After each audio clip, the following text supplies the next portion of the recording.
Program ini hasil kerjasama Suara Tabalong bersama Polres Tabalong. Saya perkenalkan saja, beliau Bapak Ibtu Joko Sutrisno, Kasih Humas Polres Tabalong. Apa kabar Pak Joko? Alhamdulillah baik Bang. Sehat Pak ya? Sehat. Saya panggil Pak Joko saja ya, Siap. supaya lebih asik begini nih. Kalau saya manggil Bang aja ya. Oh boleh. Pak Joko, ini tema kita hari ini semakin lama semakin menarik Pak Joko, karena dengan hadirnya kepolisian dalam Hari Polres Tabalong dalam program Selamat Pagi Tabalong, dialog ini akan bisa memberikan pencerahan setidaknya Pak Joko tentang beberapa hal lah. Dan kali ini kita berbincang-bincang Pak Joko terkait dengan strategi pencegahan kejahatan di lingkungan sekitar. Iya. Pak Joko, kalau boleh diceritakan dulu, seberapa pentingnya ini Pak Joko nih pencegahan kejahatan di lingkungan sekitar kita nih Pak Joko?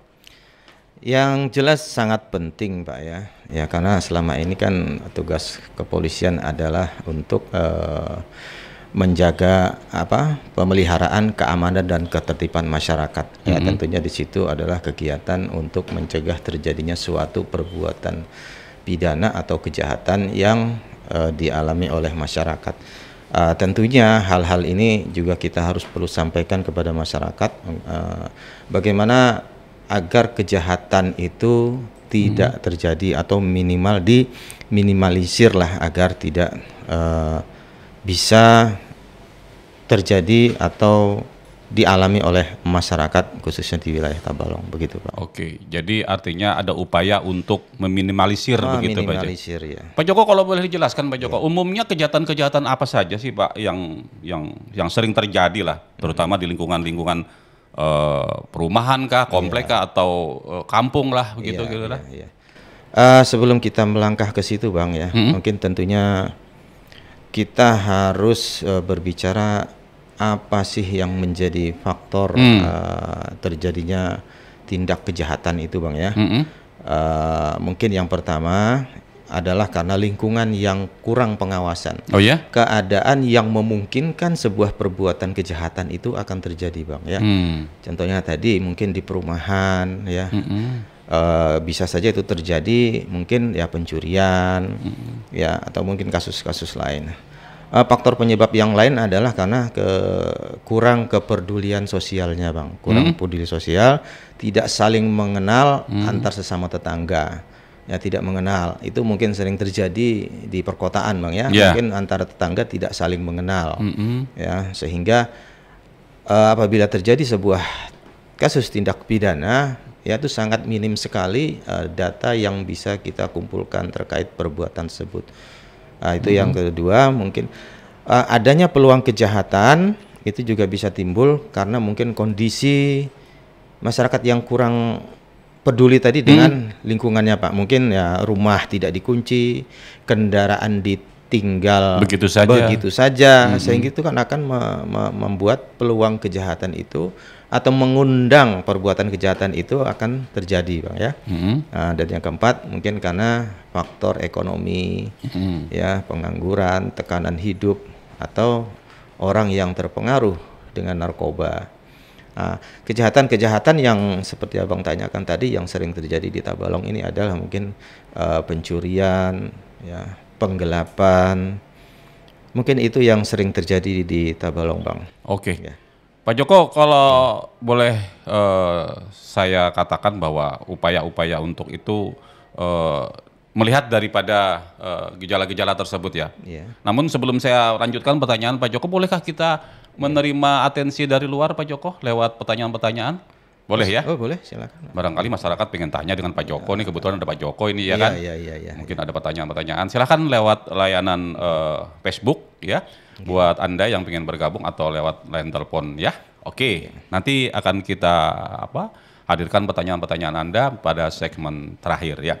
Pak Joko, kalau boleh tadi dikatakan bahwa misal saja karena status sosial orang tidak saling kenal segala macam karena ada hal-hal lain yang adakah upaya-upaya yang dilakukan oleh ya paling tidak kira-kira apa yang ingin kita hadirkan lah untuk menjaga hal-hal yang seperti Pak Joko katakan tadi itu tidak terjadi. Ada semacam apa ya kesepakatankah dari masyarakat? Kalau dulu ada sistem siskamling ini. Ini bagaimana ini Pak Joko ini? Iya betul.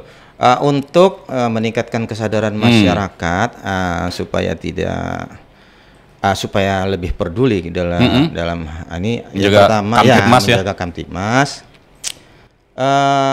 Seperti yang sudah rekan saya pendahulu kemarin Kasatibmas sampaikan adalah perlunya dibentuk komunitas perkumpulan berbasis komunitas ya. Satu diantaranya adalah Satkamling, ya, Satuan Keamanan Lingkungan, yang mungkin ada di sebagian wilayah memang sudah terlaksana dengan baik. Ya, dengan diadakannya Satkamling ini akan membentuk suatu hubungan emosional yang tinggi di antara sesama warga. Ya, sehingga terjadi suatu tindakan pidana ini akan secara serentak saling membantu untuk mengungkap suatu peristiwa. Yang kedua, Bang, mungkin masyarakat harus berkumpul, bergabung di forum komunikasi polisi dan masyarakat. Disitulah sebagai wadah untuk menyampaikan atau saling berkomunikasi antar masyarakat atau desa wilayah tertentu gitu, wilayah setempat. Itu yang kedua. Yang ketiga, di setiap desa biasanya ada Babin Kamtibmas kan ya. Babin Kamtibmas adalah sebagai sarana penghubung antara Polri dengan masyarakat untuk menyampaikan hal-hal yang sekiranya untuk disampaikan untuk menjaga keamanan dan ketertiban masyarakat. Itu ya Bang ya, Babin Kamtibmas. Ya mungkin itu Bang yang bisa saya sampaikan untuk meningkatkan kepedulian daripada masyarakat. Oke, semakin lama semakin seru ini dengan Pak Joko ini. Pak Joko tadi menyinggung terkait dengan siskamling yang sekarang berubah menjadi satkamling. Pak Joko, ada semacam anggapan di masyarakat ini ya. Kenapa tidak siskamling saja yang lebih diintensifkan, dihidupkan kembali ketimbang satkamling? Karena ada anggapan masyarakat kalau satkamling itu kan ada orang-orang yang dipilih begitu ya, kemudian diberikan pendidikan katakanlah begitu, kemudian bahkan menurut Pak Dedi kemarin ada diberikan kartu tanda pengenal segala. Artinya itu kan hanya terbatas orang-orang tertentu saja, katakanlah 10 atau 15 orang saja dalam sebuah komunitas tersebut yang dipilih. Kalau siskamling kan lebih luas orangnya, lebih banyak bergantian dari satu misalnya untuk malam ini ada 5 orang dari sebelah sana misalnya. Kemudian malam berikutnya dari sebelah sini. Jadi artinya kalau menggunakan sistem siskamling itu lebih melibatkan orang banyak dan untuk bisa silaturahmi setidaknya itu lebih bisa terjalin itu. Kalau satkamling kan terbatas orangnya. Bagaimana Anda menanggapi itu Pak Joko? Ini sebetulnya hanya sebuah istilah saja, istilah nama satkamling dengan siskamling. Padahal ya pelaksananya adalah warga setempat juga gitu.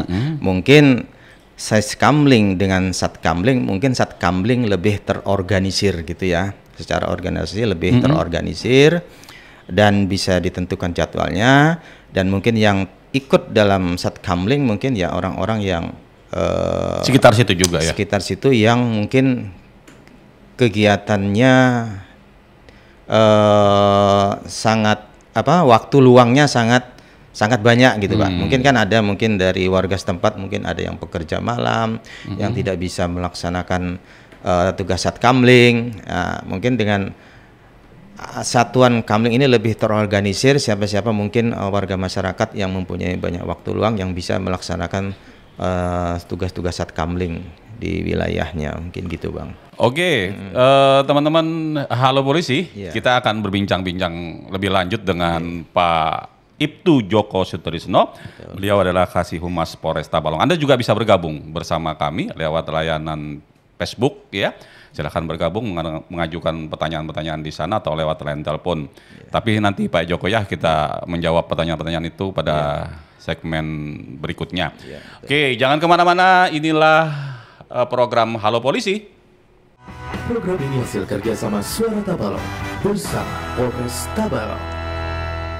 Oke, masih berbincang-bincang kita dengan Bapak Ibtu Joko Sutrisno, Kasih Humas Polresta Balong terkait dengan strategi pencegahan kejahatan di lingkungan sekitar. Tadi dikatakan oleh beliau bahwa kejahatan-kejahatan itu terjadi karena salah satunya adalah kurangnya kepedulian sosial ya Pak Joko ya. Betul. Kemudian juga ada pengangguran yang bisa mengakibatkan orang berbuat jahat begitu ya. Dan teman-teman, kembali kami undang Anda untuk bergabung lewat line telepon di 081348782112 nanti setelah ini, dan atau lewat layanan Facebook ya. Dan Pak Joko, ini terkait dengan strategi pencegahan kejahatan di lingkungan itu bagaimana Pak? Pencegahan kejahatan di tempat-tempat fasilitas umum, ya setidaknya adalah semacam pembekalan untuk masyarakat luas begitu Pak ya. Ketika terjadi misalnya kejahatan di tempat umum. Kalau misalnya di tempat-tempat di lingkungan di perumahan sih mungkin kita bisa lakukan itu. Tapi kalau di tempat umum kan nih siapa yang harus mengendalikan situasi begitu Pak Joko? Bagaimana Pak Joko? Untuk perbuatan kejahatan yang terjadi di tempat umum ya Pak ya. Tempat umum kita lihat diri kita dulu. Apa yang ada sesuatu yang berharga di badan kita. Ya.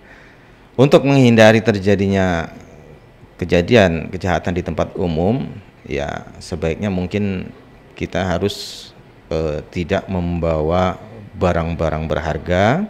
Ya, contohnya mungkin yang sering dilakukan oleh ibu-ibu atau perhiasan yang berlebihan, mencolok begitu Pak ya? Yang mencolok itu kan bisa mengundang, ya, mengundang suatu perbuatan. Ya biasanya kan itu ya terjadi di tempat umum kan, memakai perhiasan yang berlebihan.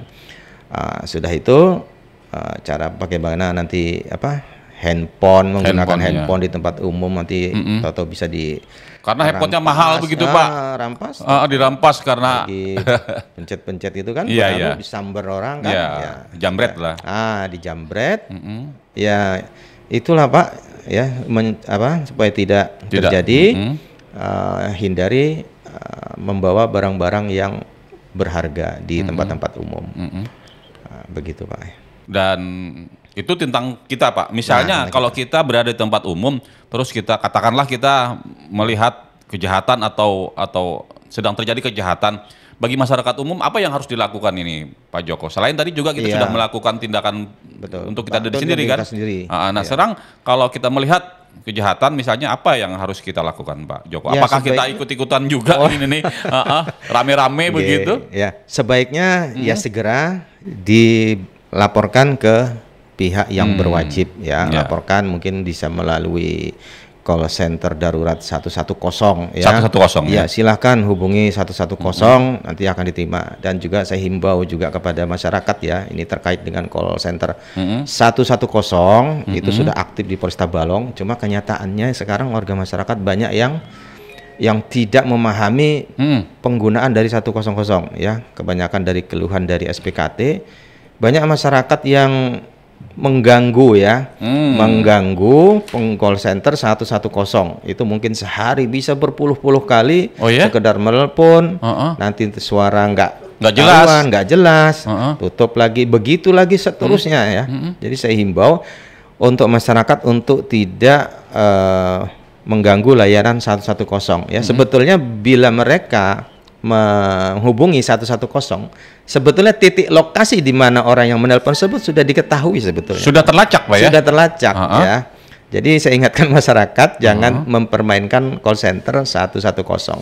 Jadi nanti bila ada masyarakat yang memerlukan bisa segera ditindaklanjuti. Oke. Pak Joko, layanan call center 110 ini tadi kita bicara tentang kejahatan. Apakah untuk hal-hal lain juga bisa dilakukan itu? Misalnya ada bencana alam, ada kebakaran, ada kecelakaan, apakah juga bisa? Bisa Pak. Untuk segala hal silahkan laporkan ke kepolisian ke 110.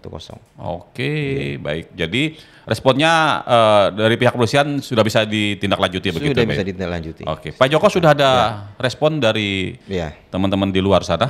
Dari Andung Sutoyo, hadir dari Desa Mangkusip. Ya. Mau tanya bagaimana Pak cara mengenali tanda-tanda awal dari aktivitas kriminal di lingkungan sekitar sebelum terjadi kejahatan? barangkali warga seperti kami bisa antisipasi, dan kalau mau melaporkan apakah privasi kita aman, Pak, gitu. Kadang-kadang ada semacam ketakutan, Pak, ya. Nanti kalau melaporkan ini, betul. wah ini dicing lah begitu. Bagaimana, Pak? Ya, sebagai tahap awal polisi untuk bertindak kan adanya laporan. Ya, betul. Nah, masalah privasi tetap kita jaga. Ya, aman, yang penting perbuatan tidak pidana tersebut, perbuatan yang akan menjurus ke perbuatan pidana tersebut dilaporkan dulu. Maka polisi akan langsung menuju ke TKP mengecek kebenarannya. Terus apa tadi pertanyaannya, Pak? Bagaimana caranya mengenali tanda-tanda akan terjadi tindak kriminal lah? Ya, pertama memang kita harus menerapkan kecurigaan. Ya, mungkin orang tersebut tidak dikenal, ya, melakukan hal yang tidak biasa di sebuah tempat, ya, yang biasanya orang itu tidak berada di sini, kok mondar-mandir. Tentu saja hal itu sangat mencurigakan, kan? Sangat mencurigakan. Lalu dari situ kita bisa waspada lah, kira-kira ini apa yang akan dilakukan orang ini. Orang ini bukan orang sebut bukan warga situ, tapi kok akhir-akhir ini sering berada di sini, kan? Atau mengawasi rumah tertentu, kita pantau, ya, kita pantau. Kalau memang hal itu mencurigakan, terus diikuti, pantau orang tersebut. Nanti sudah menjurus ke perbuatan kejahatan, segera ambil tindakan, laporkan ke mungkin warga sekitar untuk mencegah hal tersebut. Dan memang nanti jika melakukan perbuatan kejahatan, ya, tolong jangan berbuat anarkis, main hakim rame-rame. Oh gitu ya. Jangan main hakim rame-rame. Kalau main hakim sendiri masih lumayan, ya. Jangan main hakim rame-rame. Iya. Silahkan serahkan ke pihak kepolisian. Iya. Kalau misalnya antisipasi, misalnya saja, Pak, ya, kalau kepolisian misalnya agak jauh gitu, tapi lewat RT, Lurah bisa, Pak. Iya, lewat RT diamankan dulu, ya, diamankan dulu. Iya. Oke, Pak Joko, ada lagi satu lagi katanya, saya cek dulu ya. Pertanyaan berikut ini yang Mirna di Tanta Hulu, Pak. Ya, Tanta lagi. Berapa lama waktu proses dalam merespon laporan masyarakat setelah terjadi laporan, Pak? Ya, kalau memang dihubungi ke call center 110, yaitu langsung ditindaklanjuti oleh pihak SPKT. Nanti seluruh fungsi itu akan segera meluncur ke TKP, Pak. Yang penting pelapornya jelas siapa, ya, nanti akan dicatat juga siapa pelapor, nomor HP-nya berapa. Kita akan segera tindak lanjuti, Pak. Ya, kalau estimasi waktu nggak terlalu lama, Pak, nggak sampai mungkin 10 menit. Tergantung jarak wilayah. Betul. Kalau mungkin di polsek yang jauh, mungkin lihat polsek, kita akan hubungi polsek untuk menindaklanjuti laporan tersebut agar kecepatan mendatangi TKP lebih cepat, Pak. Gitu. Atau setidaknya ada Babin Kamtibmas, Pak, ya. Babin Kamtibmas terlebih dahulu kan, selalu ada di desa. Oke. Baik, itu tadi teman-teman pembicaraan kita terkait dengan strategi pencegahan kejahatan di lingkungan sekitar. Terakhir, Pak Joko, apa yang ingin Anda sampaikan kepada masyarakat terkait dengan tema kita di pagi hari ini? Saya memberikan pesan kepada masyarakat bahwa tugas menjaga keamanan agar lebih kondusif adalah bukan menjadi tugas pokok polisi saja, tetapi menjadi tugas dari seluruh elemen masyarakat. Begitu, Pak, ya? Ya, apa sebabnya? Karena polisi tidak bisa berada di suatu tempat setiap hari, pada semua tempat di setiap hari. Tugas polisi sangat banyak di samping melaksanakan patroli atau tugas-tugas menegakkan hukum. Dan yang kedua, masyarakat adalah pihak yang paling mengenal wilayahnya atau lingkungannya ataupun manusia-manusianya yang berada di lingkungan tersebut. Jadi tugas keamanan adalah tugas kita semua, bukan hanya menjadi tugas utama dari pihak kepolisian. Gitu, Pak. Yang jelas kalau terjadi hal-hal yang mencurigakan segera lapor gitu, Pak, ya. Lapor, ya. Di call center 110 tadi, Pak, ya. Iya, benar. Oke. Terima kasih. Ini satu yang ingin disampaikan bahwa ya, boleh.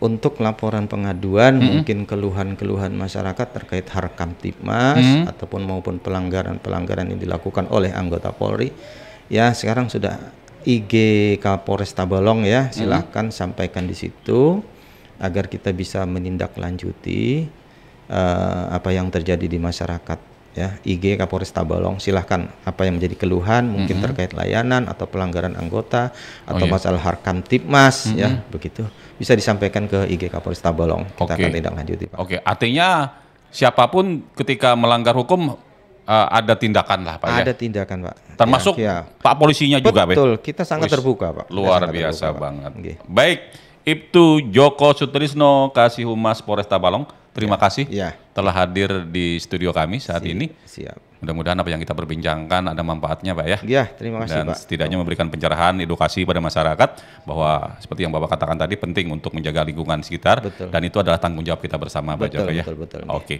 teman-teman di mana saja Anda berada, terima kasih telah bergabung sampai sejauh ini bersama kami dan kita akhiri kebersamaan ini dengan akhirul kalam. Wassalamualaikum warahmatullahi wabarakatuh. Waalaikumsalam.